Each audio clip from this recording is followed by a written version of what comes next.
Christmas Day, always among the biggest movie days of the year, whether at the multiplex or just with loved ones at home. But what makes a holiday movie a great holiday movie? We know about the classics, but what about more recent family comedies like Elf and A Christmas Story and the never-ending debate over Die Hard?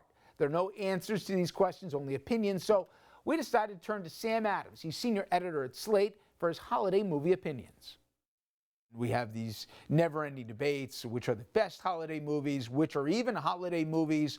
You know, I get the eye roll at home when I try and get the kids to watch It's a Wonderful Life with me.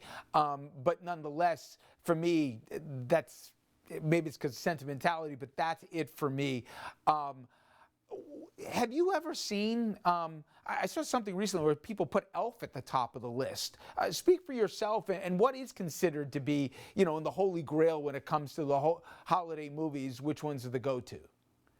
I mean, you mentioned Elf. It's hard to pick a best one. I mean, Elf is a great one. I mean, I've got a 10-year-old at home, and we watched that together the first time a couple years ago, and she loved it. So that is, you know, one that sort of draws on all the classic traditions, but also brings kind of a more modern spin to it. I think it's kind of a really fun, you know, movie for the whole family. It's something where the, you know, grown-ups have something to kind of keep their brain active, and it's not just spewing kind of Hallmark Channel lessons, but it all, you know, has all the good stuff about, you know, family and Christmas and treating people well and things like that, which are kind of timeless messages. And it's funny, isn't it, Sam? Some of the movies that didn't have initial success at the box office, A Christmas Story, for example. I mean, think about the success decades later.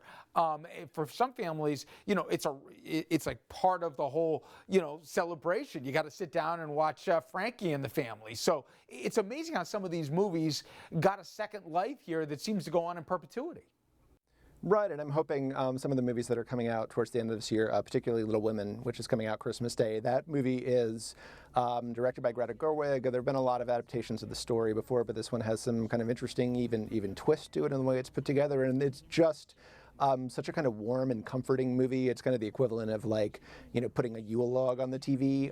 It just, I think, is something that people are going to enjoy in theaters, but are also going to be watching, you know, Christmases at home for years and probably decades to come. That's interesting. Other movies associated with the holidays, Love Actually, do you consider that a Christmas movie? And the same thing goes, I'm going to tell you right now, I don't think Die Hard's a Christmas movie, but people argue that point with me. Are these Christmas movies or not? I mean, the Die Hard debate is a very funny thing that's gone on for so long. I mean, it's a movie that's set at Christmas, so it's a Christmas movie. I think that's as far as I want to go with that one. But Love Actually, I mean, Love Actually is a Christmas movie. I think it's a terrible Christmas movie, but it is certainly a movie that, you know, feeds into the things of the holiday. And if people want to spend their time watching that, then God bless them. I sense from you, Sam, the sap does not play too well with you, and you are very polite that you didn't come down on the It's a Wonderful Life, but I took from the Hallmark-esque of the holidays that definitely you're not giving that a thumbs up.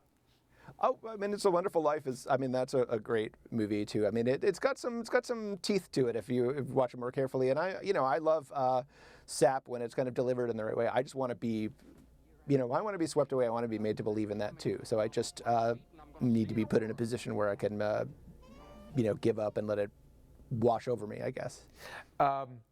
Finally, for the current stuff in the theaters, is there, you mentioned Little Women, are there any other holiday-themed movies that are going to be in the theaters around, you know, this holiday season that especially would be worth checking out?